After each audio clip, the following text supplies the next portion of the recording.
trabajo de Andrea Ionice porque entrevisté a una historiadora e investigadora en ciudades, Florencia Quesada, para la radio en Helsinki. Ahí me contó que colaboraba con un laboratorio social y urbano donde trabajan 2 diseñadoras. Este laboratorio se llama Perpendicular.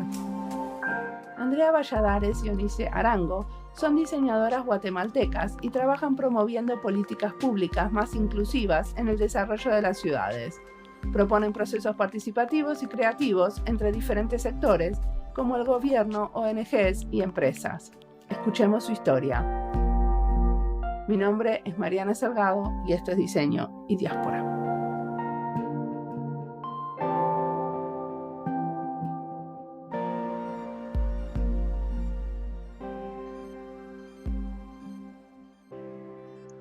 Hola, soy Andrea Valladares de Perpendicular, fundadora, y veo la parte administrativa de la empresa y laboratorio de innovación social. Hola, mi nombre es Eunice Arango, guatemalteca, arquitecta y urbanista y también cofundadora de Perpendicular y encargada de todo el tema operativo de la oficina. ¿Y qué estudiaste vos, Andrea? ¿Me contás un poquito? Bueno, yo también soy arquitecta, estudié aquí arquitectura en Guatemala y luego estudié Creative Sustainability en la Universidad de Aalto en Finlandia. Pues básicamente en Creative Sustainability estudié diseño. No estudié en la rama de arquitectura, sino estudié en el área de diseño porque quería ampliar también mis conocimientos un poco a cosas un poco más tangibles, a cosas que desarrollarse un poco más rápido que la arquitectura y así poder como desarrollar también, estrategias que me permitiesen llegar un poco más rápido a soluciones y que las personas se pudieran apropiar de ellas también. Ambas, Eunice y yo, trabajamos en la municipalidad 2 años. Bueno, Eunice se quedó un poco más de tiempo. Yo trabajé 2 años y pico, un poquito más. Y luego tuve el interés de ir a sacar la maestría a Finlandia y es esto que te cuento. Claro.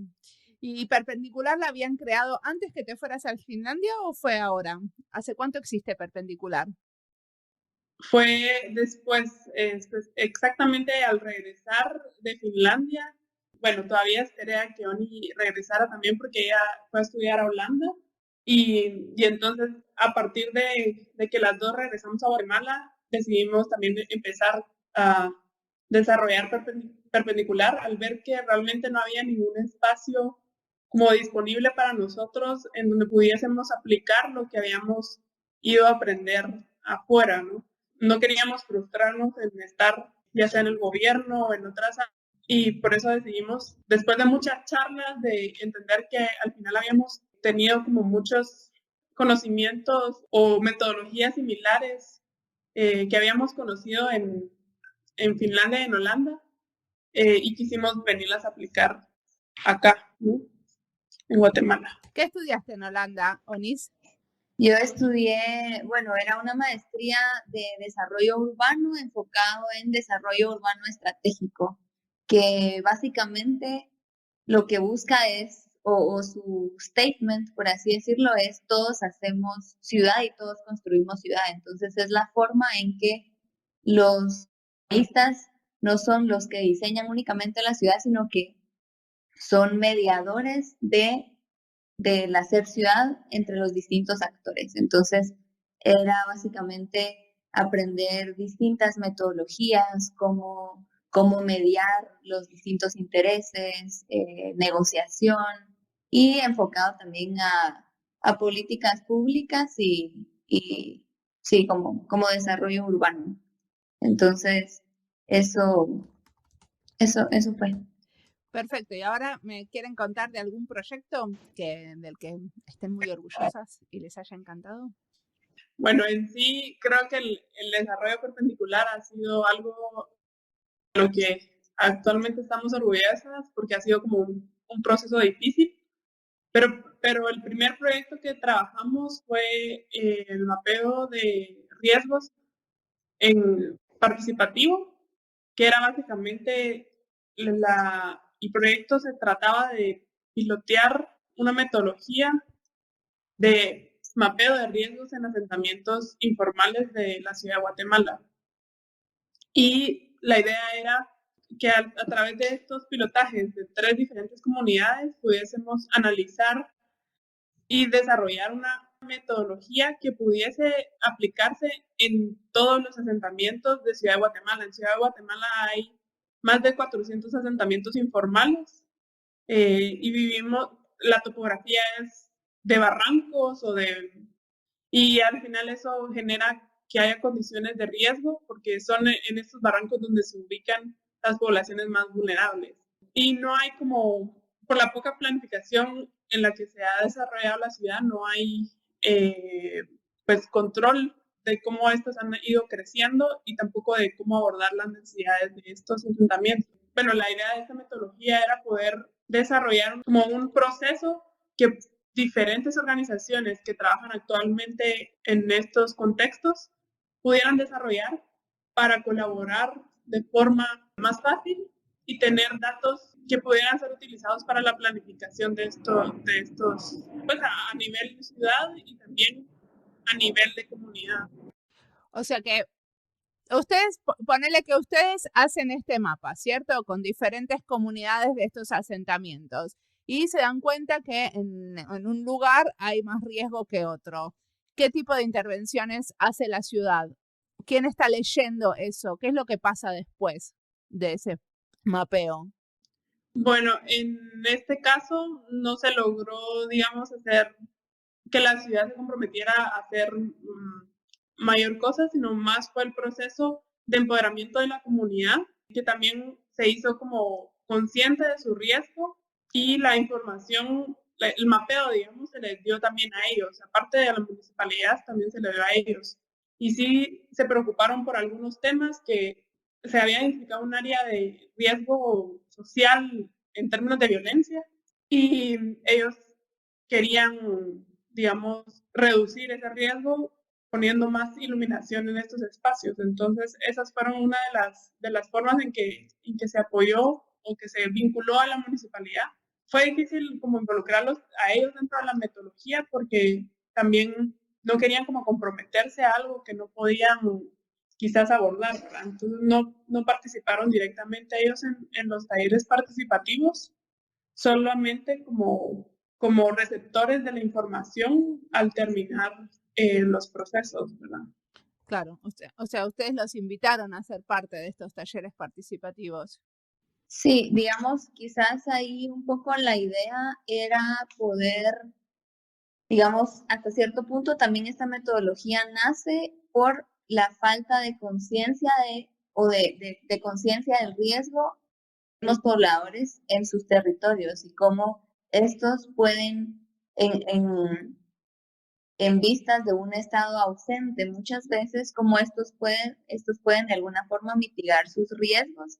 Entonces, la idea era, por un lado, que la metodología incidiera en su conciencia de riesgo y en esas acciones pequeñas pero significativas para reducir el riesgo, pero por otro lado, que fuera una metodología que pudiera ser validada por las autoridades y por distintos actores que trabajaban en relación a riesgo como Techo, el Ministerio de Vivienda, la municipalidad, que participaron, digamos, en la validación de la metodología, en la presentación de resultados, en el conocimiento del proceso y de alguna forma que esta metodología quedara lista para poder ser replicada en otros asentamientos en el área metropolitana, que era el área en donde nos estábamos enfocando.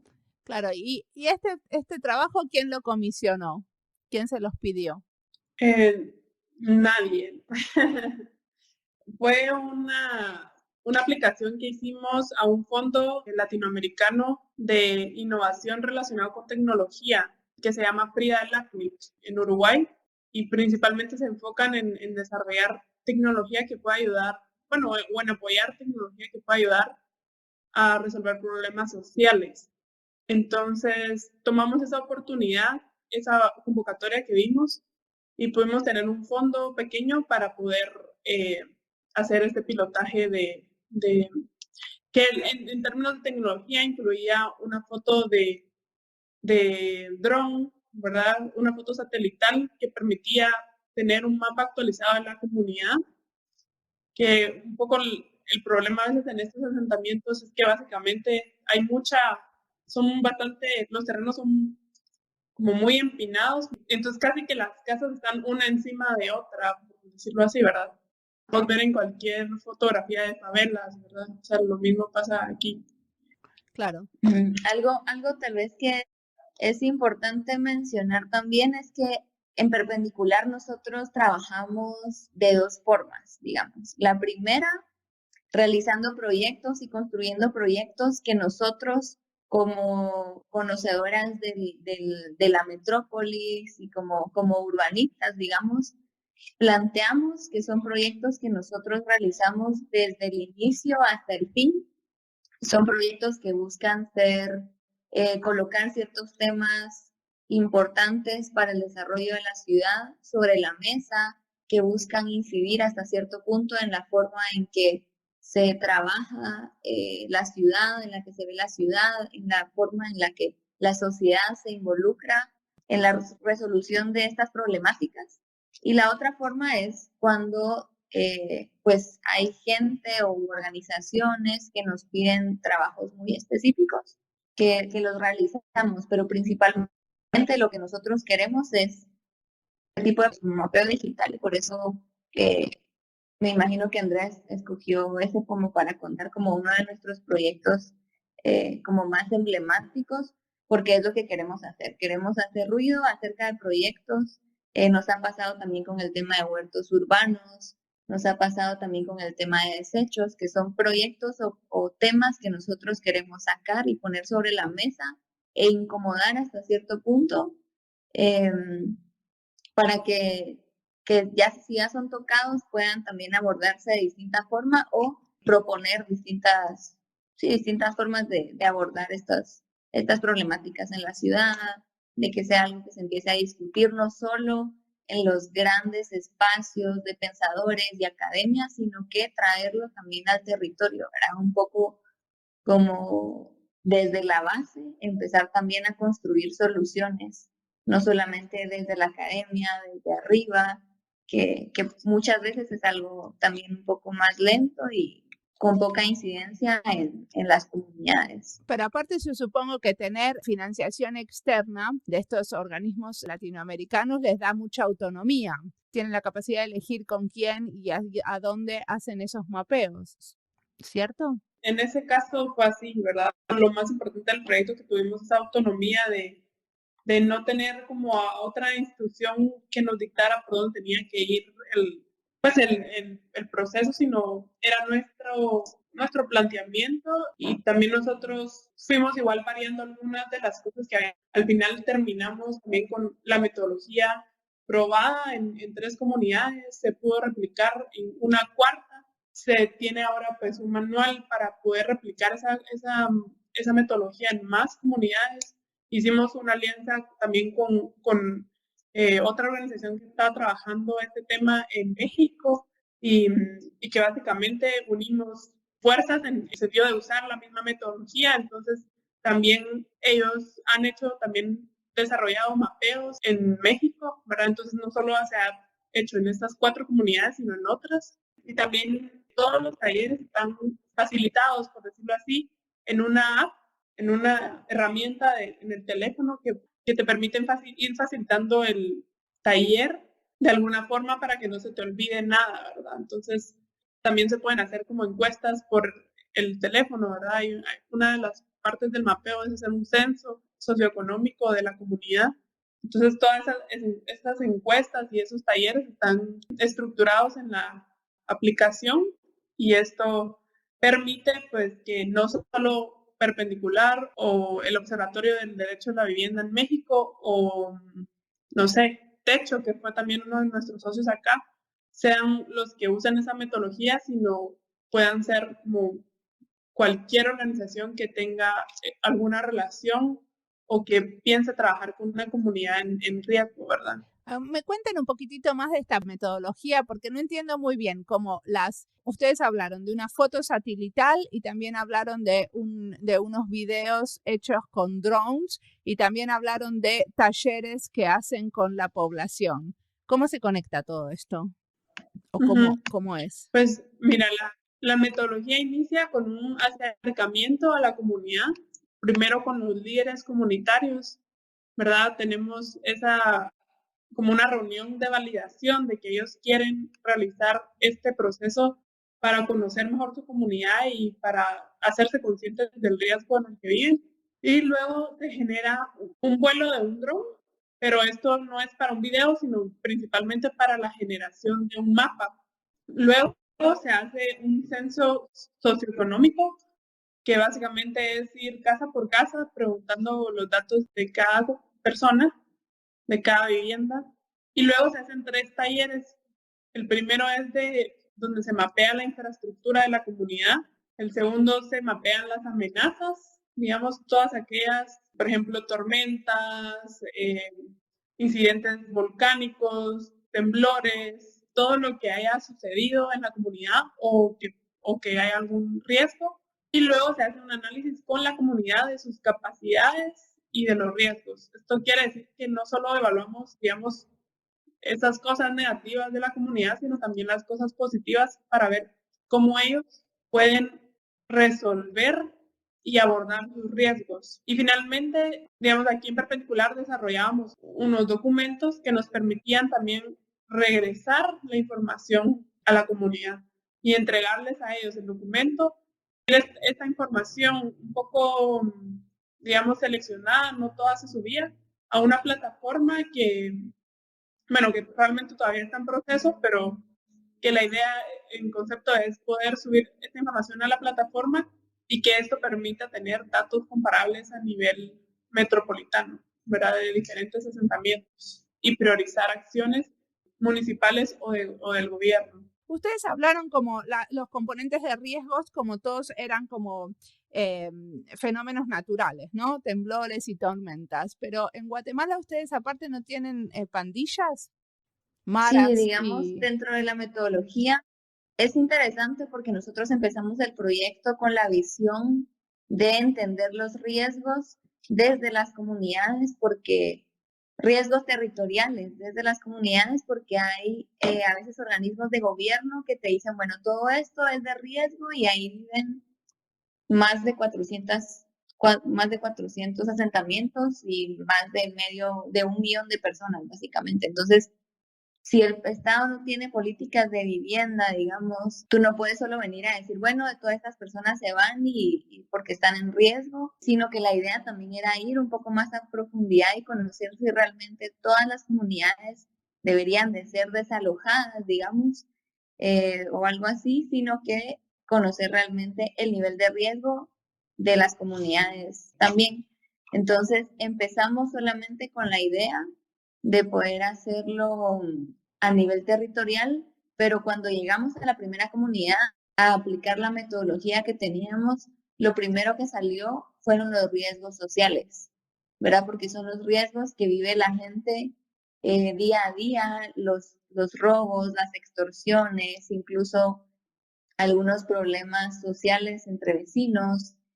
Entonces tuvimos que adaptar la metodología y ahora la metodología incluye riesgos territoriales y sociales y lo que buscamos es que haya también un balance en cuanto al abordaje y a la priorización que realizamos, ¿verdad? Porque muchas veces la gente prioriza solamente los riesgos sociales, que son los que se ven afectados más frecuentemente, pero también están los riesgos territoriales, que las comunidades están en muchísimo riesgo territorial y que podrían también hacer cosas para poder pues mitigar este riesgo. Entonces, de alguna forma nosotros buscamos mediar entre que haya un balance y la comunidad pueda priorizar pues de ambos riesgos. Pero sí, así como tú dices, esa es una de las principales necesidades y nos ayudó también a ver o a entender el tema de violencia en estas comunidades que nosotros abordamos, ¿verdad? De hecho, después de terminar el proyecto, empezamos a colaborar con una investigadora en Finlandia que se llama Florencia Quesada, y ella específicamente está analizando la relación entre los riesgos medioambientales y sociales, ¿verdad? Entonces, también esta información ha servido para darle en estos análisis, ¿verdad? De cómo estas comunidades también van adaptándose a este contexto y van también como de alguna forma normalizando, pero también abordando estas problemáticas. Bueno, en realidad a Florencia Quesada yo la entrevisté y por eso me enteré de que existían a partir de ella, porque la entrevisté para la radio, para el programa de radio. Mira. Y me contó sobre, sí, justamente sobre ese programa. Pero bueno, como este es un podcast sobre diseño, esa entrevista no la publiqué. Y ustedes trabajan con un laboratorio social en Guatemala, ¿cierto? Sí, pues así conceptualizamos lo que queremos desarrollar para perpendicular, social y urbano, ¿verdad? Principalmente porque nuestra temática es el abordaje de los problemas urbanos desde la comunidad, desde desde la escala de barrio, digamos así.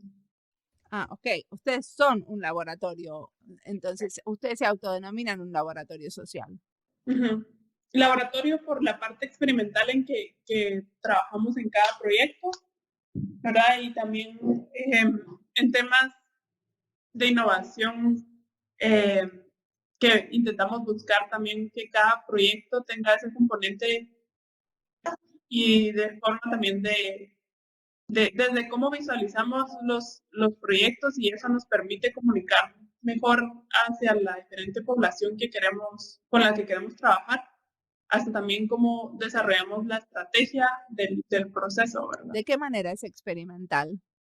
Experimental, le llamamos experimental porque lo que buscamos es buscar soluciones distintas a los problemas que se han abordado desde siempre, involucrando a las comunidades, ¿verdad? Entonces, generalmente las municipalidades no intentan, por así decirlo, o no plantean como, sí, hacer experimentos urbanos, hacer intervenciones tácticas, por ejemplo, o hacer como ir paso a pasito, sino que de una vez es la solución, y para nosotros un poco es ir probando cuáles soluciones se adaptan a nuestros contextos, cuáles soluciones son adaptadas también, incluso propuestas por la comunidad. Entonces, creemos que la forma en que se ha propuesto, que se ha, sí, como construido la ciudad, sí, ciertas propuestas, digamos, tal vez no es la correcta, no hay una ruta de A a B, ¿verdad? Sino que nosotros vamos de A C, a B, ¿verdad? Y vamos intentando encontrar soluciones a distintas problemáticas que hay, y en el camino formulando ciertas metodologías que puedan propiciar este tipo de cosas, ¿verdad? No solamente desde un ámbito profesional, sino que involucrando a actores como las comunidades, como otras disciplinas, como la academia. De cierta forma es experimental porque nunca se ha abordado las problemáticas desde puntos de vista diversos, ¿verdad?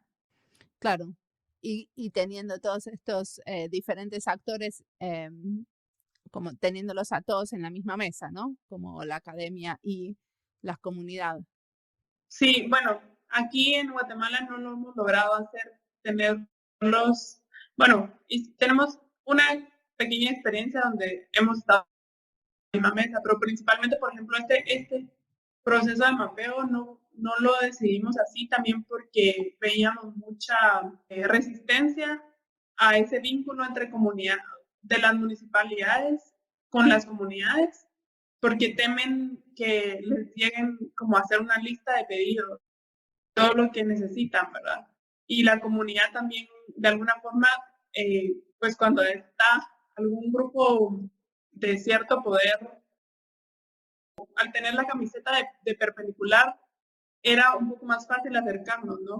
Para la municipalidad, de alguna forma, sí se pueden acercar, pero siempre existe como cierta tensión de aquí estamos autoridades versus comunidad. Entonces, este contexto no nos ha permitido que eso ocurra tanto, y por eso también es experimental. Lo que hicimos fue llevar mesas, en este caso y en algunos otros casos hemos llevado mesas institucionales con algunos actores tal vez de sociedad civil, pero no necesariamente de la comunidad, y nosotros siendo más como integradores de ambas visiones.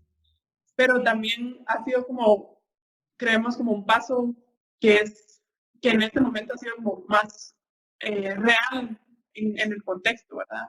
También desarrollamos un proceso, llevamos a cabo un evento de resiliencia urbana, donde ahí sí podemos analizar entre diferentes, como tú lo dices, ¿verdad?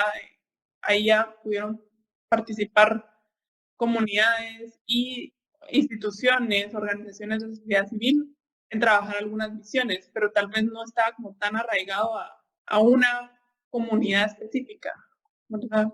Como que ya cuando se trata de toda la población versus una institución, creemos o hemos identificado como cierto riesgo de un choque, entonces no lo hemos incentivado de tal forma, sino que un poco más con otras medidas, ¿verdad?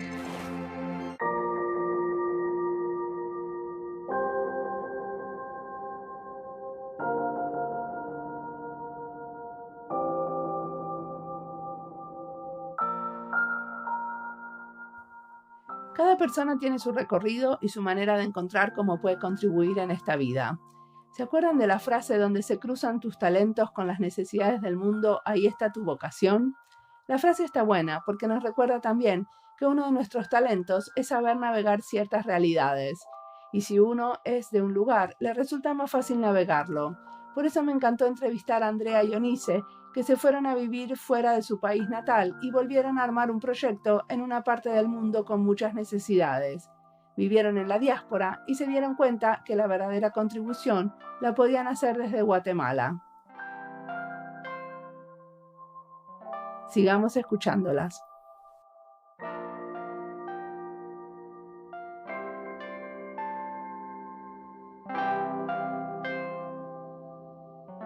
Perfecto. Y díganme, ¿qué se ven haciendo en un tiempo, en el futuro?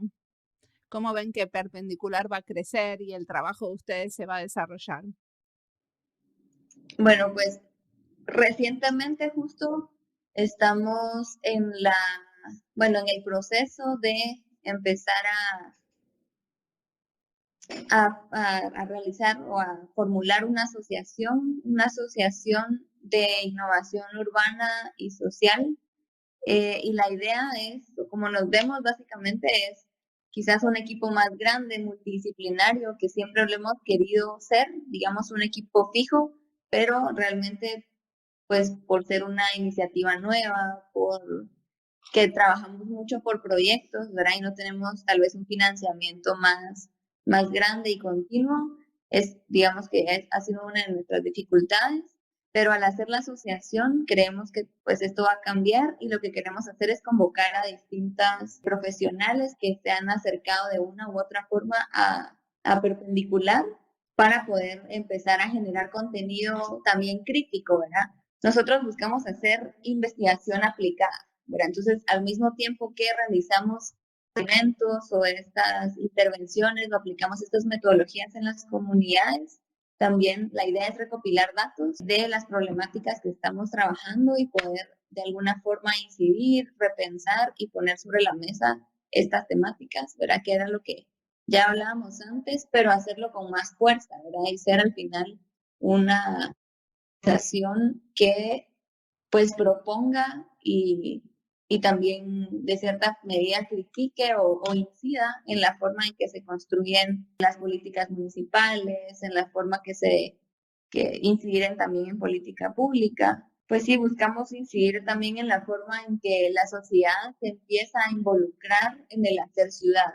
Entonces, ¿cómo pasamos de ser una sociedad pasiva a una sociedad activa?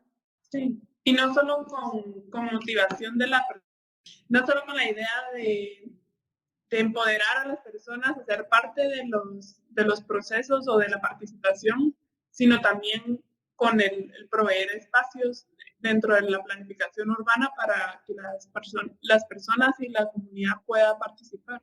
y que también generar ese valor, visibilizar el valor de la participación de las comunidades ante las instituciones que actualmente no ven, ¿verdad? Un valor en que la gente participe, sino más lo ven como un peso, ¿verdad? Que la gente se involucra, ellos lo ven como una lista de peticiones, porque ha sido como la dinámica que se ha llevado a cabo en Guatemala por muchos años. Claro. Y cómo cambiar también esto, ¿verdad? Actualmente estamos desarrollando una metodología que busca empoderar a los líderes de las comunidades para que ellos mismos puedan analizar su contexto, planificar de forma participativa con su comunidad y desarrollar acciones también colectivas. En torno a la sostenibilidad de los barrios, ¿verdad? Como también un poco lo que se ha visto es que a veces en territorios tan amplios y tan grandes como lo es la ciudad y tan complejos, es difícil poder incidir, digamos, como en la mejora de la ciudad y la municipalidad, digamos, juega un rol bastante protagónico. ¿Y qué es su rol, verdad? Básicamente. Pero en territorios más como los que trabajamos nosotros, que es a escala de barrio, que pueden ser o no barrios en riesgo, es un poco también más tangible incidir. Entonces, como si estás hablando de hacer una ciudad sostenible y la municipalidad quizás haciendo acciones mucho más grandes, como también se puede actuar y, al final complementar con las acciones que se realizan a nivel público, ¿verdad? Entonces, para nosotros también es como importante que el sector público empiece cada vez a ser más sensible de la importancia del aporte de la sociedad civil, digamos, en alcanzar una ciudad más sostenible, en alcanzar una ciudad más amigable porque al final los mismos que la viven son los mismos que la construyen. Muy bien. Una pregunta, ¿y qué cosas las están inspirando en este momento? ¿Qué cosas están mirando que ustedes digan, o mirando, escuchando, leyendo, que digan, uy, esto está muy bueno? Algo que a mí quizás me inspira mucho es saber que en otras ciudades latinoamericanas digamos que existen otros laboratorios de innovación social y que existen también desde el sector público, ¿verdad? Porque al menos acá todavía ese proceso como más experimental, más de exploración desde las municipalidades no se da, entonces de alguna forma se hace desde la sociedad civil, que somos nosotros, ¿verdad? Y quizás otras oficinas. Entonces, para mí uno de los retos, quizás y algo que me inspira, es cómo podemos empezar a incidir en que, así como en otras ciudades latinoamericanas, hayan laboratorios de innovación social dentro de las ciudades, ¿verdad? O que de alguna forma también el sector público empiece a valorar más, pues, este tipo de acciones, ¿verdad? Entonces, ver que en otros países ya se están realizando. Recientemente conocí a alguien del laboratorio de la ciudad de Río de Janeiro.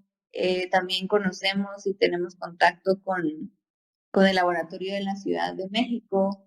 Entonces, son organizaciones emergentes que han surgido a través de una necesidad de que por mucho tiempo la ciudad ha sido construida en torno a intereses económicos y no al bienestar del ciudadano, ¿verdad? Entonces, para mí es un hilito, no un hilito, sino que una brecha de esperanza de aquí a un tiempo poder cambiar la forma en que se hace ciudad. Muy bien. ¿Y para vos, Andrea? Bueno, a mí me inspira también pues todos los movimientos que se están dando, ¿verdad? Creo, como decía Bonnie, todas las cosas que están ocurriendo alrededor, al final uno también se va enterando, por estar en el tema, se va enterando de todas las cosas que también se están haciendo en otras ciudades o aquí mismo. Y es inspirador que al final no estamos solos, ¿verdad? Un poco. Bueno, me inspiró mucho a mí en Finlandia el trabajo, por ejemplo, de Demos. Eso fue ya hace mucho tiempo cuando los conocí, ¿verdad? Pero creo que nos sigue. Yo hice mis prácticas en Demos y Y de alguna forma ahí fue cuando también me inspiré a decir, ok, ya entendí un poco la dinámica de cómo esto puede funcionar y se los comenté a ellos, ¿verdad? O sea, quiero hacer algo así en Guatemala y fue como una de las formas también de inspiración que en ese momento tuve, ¿verdad? Hay también muchos ejemplos actualmente de diseño para los servicios públicos que se están dando y es súper interesante y al final también al tener una experiencia creo que podemos ser un poco también más críticas de saber qué puede ser aplicable acá y qué no, ¿verdad? Entonces tampoco lo idealizo como ¿verdad? Lo que se puede hacer en otros lugares o lo que, sino que también lo adopto un poco y eso ha sido como el trabajo un poco perpendicular, entender qué podemos hacer en Guatemala, bajo qué figura legal, por decirlo así, bajo qué estructura de organización y todas las, como que también eso nos ha inspirado un poco el mismo trabajo, el aprendizaje que vamos obteniendo del día a día, ¿verdad? Y ustedes empezaron teniendo una empresa. La empresa Perpendicular, ¿qué figura legal tiene? Actualmente somos una empresa, sí, una empresa individual, o sea, como de ambas. Una copropiedad se llama acá. Pues sí, ahora tenemos el plan de migrar a una asociación civil, ¿verdad? Que, bueno, una asociación sí, de la sociedad civil que nos permita también tener nuestros propios proyectos, porque actualmente han sido más cierto tipo de consultorías, ¿verdad? Y eso también tiene sus limitantes. Perfecto. Bueno, muchísimas gracias por la entrevista. Estuvo buenísima.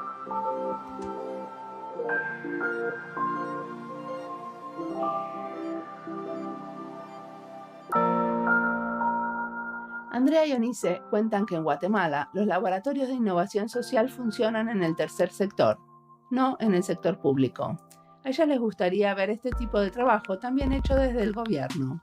Y si queremos que haya diversidad de visiones, necesitamos también diferentes formatos, colectivos y grupos que las propongan. Estamos muy de acuerdo. Si queremos que el diseño respire diversidad, entonces tenemos que apoyar la creación de nuevas maneras de trabajar. Y estoy segura que en los mapeos que hace Perpendicular, teniendo en cuenta los asentamientos ilegales y su riesgo territorial y social, tendrían que ser prácticas más difundidas. Eso ayudaría a proponer soluciones bien contextualizadas y de verdad adecuadas a la comunidad. Como siempre, la música del podcast es de Antonio Zimmerman, la producción es de Andy Fechi, la edición de sonido de este episodio es de Andy también. Este podcast está producido con licencias de Creative Commons con Attributions. Esto fue Diseño y Diáspora.